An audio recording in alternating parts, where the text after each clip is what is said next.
સરકારી physiotherapy college માટે ગૌરવપૂર્ણ પ્રસંગ આ પ્રસંગે ઉપસ્થિત મેડિકલ ફિઝિયોથેરાપી અને નર્સિંગ વિભાગના વિદ્યાર્થીઓ અને અધ્યાપકો દ્વારા પોસ્ટ ગ્રેજ્યુએટ વિદ્યાર્થીઓ રવિશા અને ગ્રુપના દેશભક્તિના પ્રદર્શનની પ્રશંસા કરવામાં આવી હતી.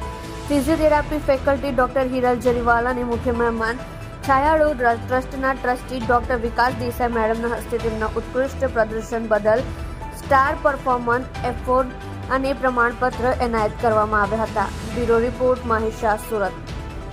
આપ જોઈ રહ્યા છો સોમવાર time news channel bureau report Surat.